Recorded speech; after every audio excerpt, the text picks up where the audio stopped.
All right. With that, let's move into some college football. What do you want to talk first? Do we want to be disappointed in things, or do we want to talk a little bit more excitement?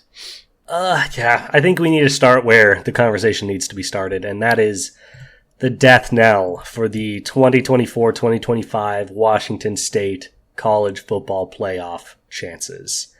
They were so close. They did such a great job week after week.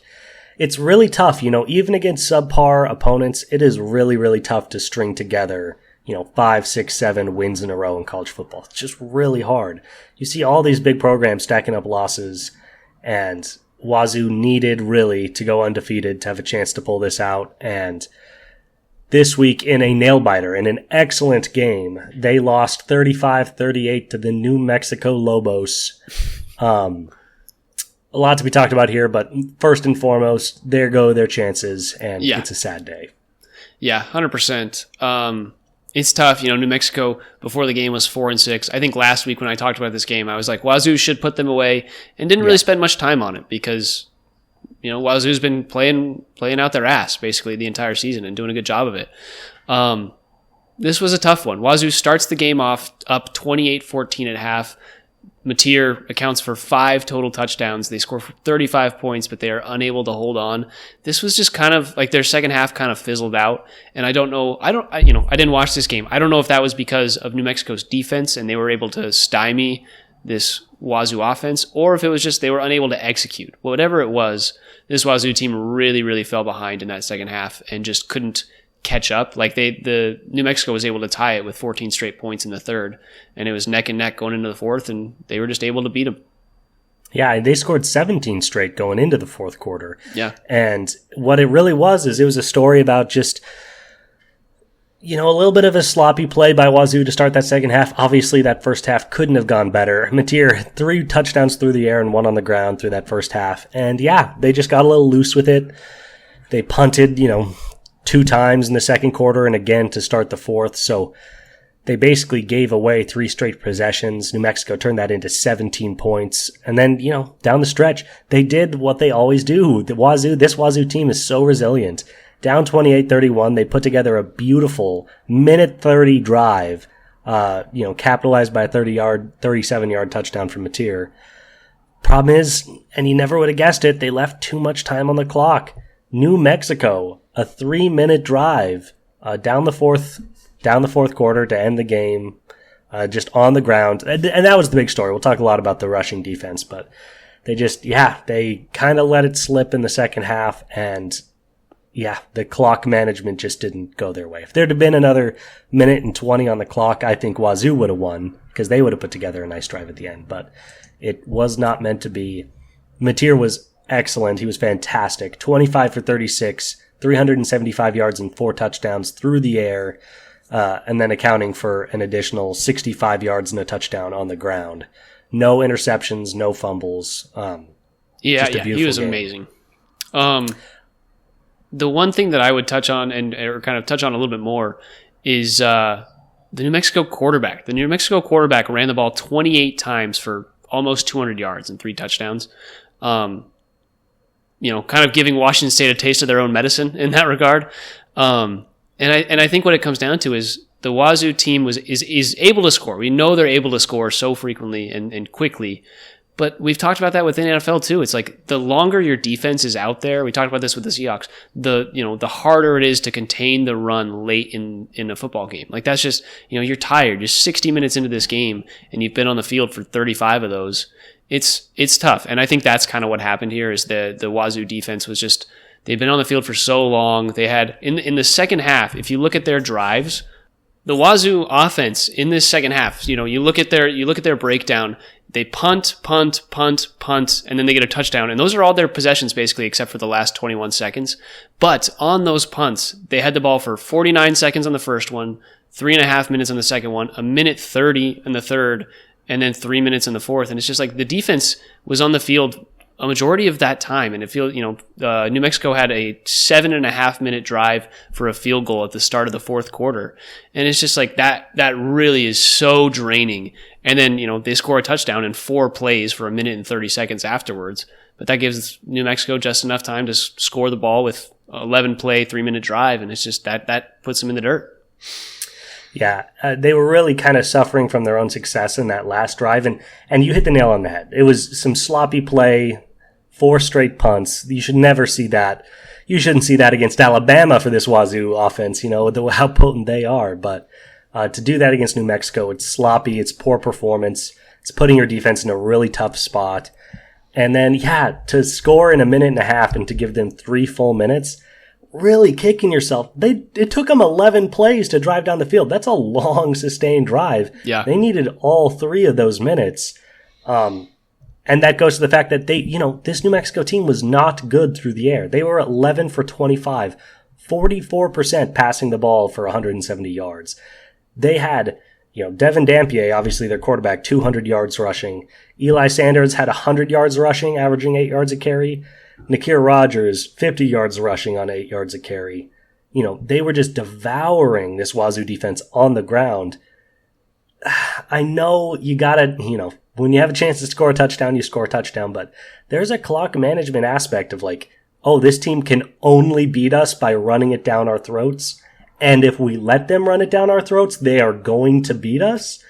Let's not give them the exact amount of time they would need for a sustained rushing drive down the field. Yeah, I think I agree with you 100%. And we've talked about it. This puts Wazoo out of the playoff picture for sure. They hadn't played anybody really tough. So tough to see as guys who were really excited about Wazoo after they were able to beat UW, and we're coming into this week 8-1, ranked 18th on ESPN. We were excited for this team. New Mexico's first win against a ranked team in I think a half decade. So good for them. But I think it's time we move on. We don't want to frown on this one for too long. Let's talk Wazoo Oregon State, because that's going to be a fun game. Yeah, and just last thing too is it's still a great Wazoo year. They're still 8-2. They're going to have a chance to win the shortened Pac-12 championship. And really, there's a bit of expectation management with this too. It's can they make it? Can they make it? Can they make the playoff? But this was a good reminder that this Wazoo defense, particularly their rushing defense, was not ready to play the big boys. I mean, we saw it against Boise State. Against Boise State, exactly. And we were hoping, it's okay, they're playing a generational running back. Maybe it's them and everybody else that can't stop Genty. But to see it again against this New Mexico team, it's a good reminder that this offense is a ton of fun to watch. And their, cornerbacks, their DBs and their safeties are solid, but their front cannot hold up to SEC play. So now we can get back to just enjoying it. Wazoo, Oregon State. Yeah, it'll be a good one. These teams are both pretty solid. Obviously, Wazoo's got a pretty significantly better record. What's Oregon State now? They're 4-6. Oregon State doesn't really have an amazing quarterback. He's got 3 touchdowns and 6 interceptions on the year. Their big thing is just their rushing game. They've got Hankerson has 14 touchdowns on 900 yards in the season. And what it really comes down to is Oregon State's going to run the ball. That's what they do. That's what they've always done, even since we went to school there.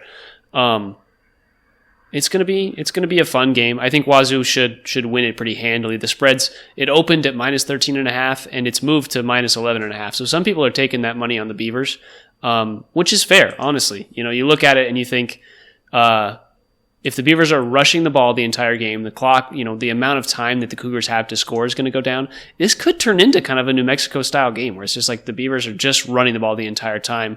The difference is McCoy for Oregon State is not, their quarterback is not going to rush for 200 yards. That's a very rare case. So I would still expect Wazoo to pull this one out. Yeah, I do as well. Oregon State, has had an up and down year, but they are coming off the absolute worst bottom valley moment of their season. 0-28 outing against our Air Force. Shout out to the Air Force. People are going to remember this as the year that Army, got back up into the top 25. I'm going to remember this as the year that Air Force, running the Wildcat, beat Oregon State 28-0. Air Force did not miss a pass. They were 6 for 6 through the air. And what does that mean? They rushed the ball 30, 40, 50, 67 times to their 6 passing attempts. You cannot beat the Wildcat 28-0. Let's go Falcons. Wazoo's just going to run that with Mateer the entire day, except they'll have more passes. Dude, Mateer is built to run the Wildcat. Get that man in some blue and white.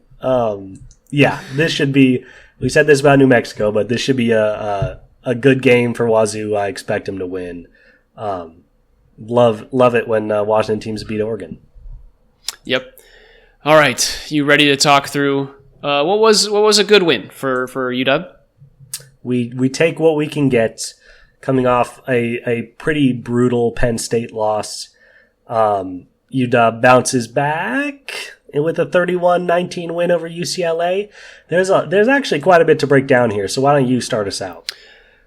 Yeah, the first thing that I want to say is UW is going to have a bowl game. That is, at the end of the day, what every UW fan wanted. They wanted us to get to what is the college football postseason, and they were able to do it. The Big Ten is a tough conference. They've got, I think, 4 of the top 5 teams when it comes to the college football playoff. Like, this has been a hard stretch of games. They lost to Indiana. They lost to Penn State. They've played a lot of tough games, and I don't think they were ready for Big Ten ball, coming in, but that's going to change over the next few years, and we will see that.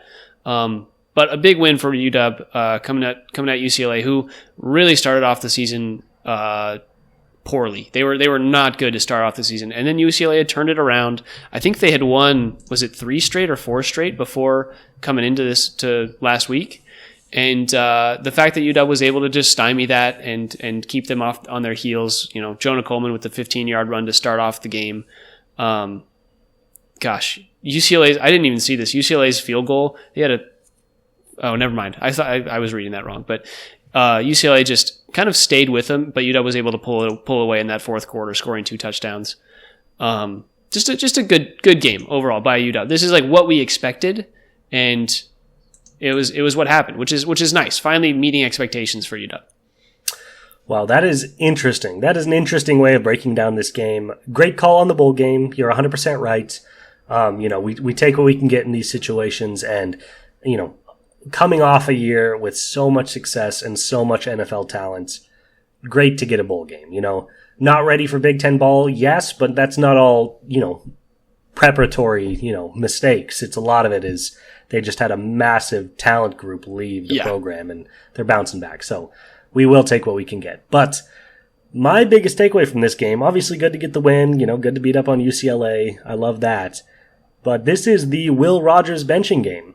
This is 100%, yeah. The rise of Desmond Williams Jr., the starting quarterback who I was feeling very good about to start the year, has seemed to get worse every single game for the past 5 weeks. Capping it off with a 2-interception performance here.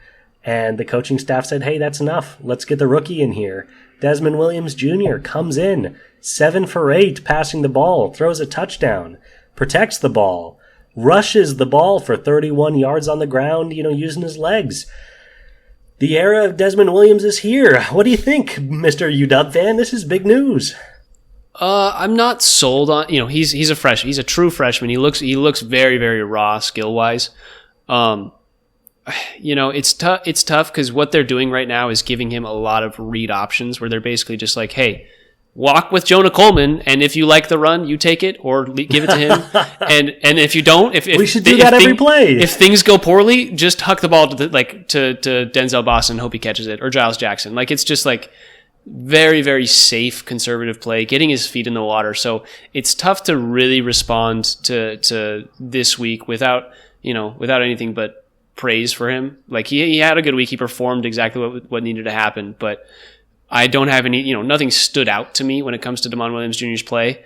I think he was just, he was kind of, he was a floor general. He does what a quarterback needed to do, and not much else. I would like to see more stellar play from him. And I'm intrigued to see what UW will do this upcoming week against Oregon when it comes to their quarterbacks. But yeah, I think, DeMond Williams Jr., fun game to see him just get the ball, get some run. Yeah.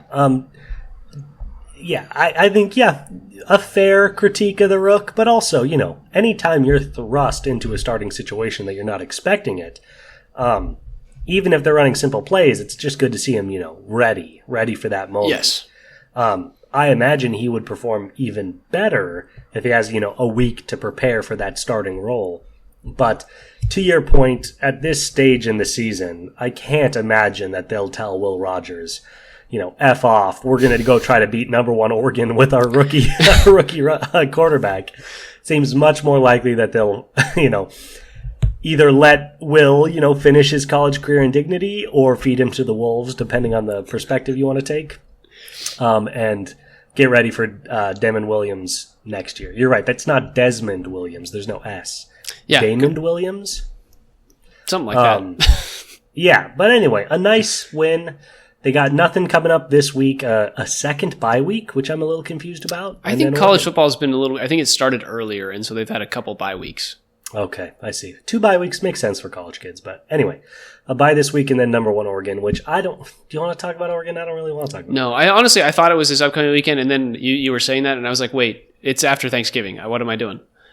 So, yeah, we don't have to talk about that too much, but that is a looming game. It's nice to have a bye so that we can do some preparations when it comes to trick plays and things that we're going to need to do to beat an Oregon team if we want to have a chance to spoil their season. But yeah, we don't have to talk about it too much. I appreciate you shouting out Damon Williams Jr. I think that was important because not much else really happened. The UW offensively, they had just over 300 yards total, and it just wasn't very exciting of a game. It wasn't, and then he came in. He led both of those touchdown drives in the fourth quarter that got us this win. So I'm going to remember that as the Damon Williams game. Yeah, pretty brutal to have to play the number 1, number 4, and number 5 teams in the country in 3 out of 5 weeks. But we're not going to whine about it. We just went to the national championship, so let's see Oregon do that. Yes, and if they make it there, sorry, Dad. I'm going to root for Oregon. Like if the Ducks can make it to the national championship, you got to root for them. I hate the Ducks when we're playing them, but I was rooting for the Ducks against Ohio State. Yeah. If we're playing Georgia, are you kidding me? I'm going to be painting myself green. West Coast, best coast, baby. Let's go.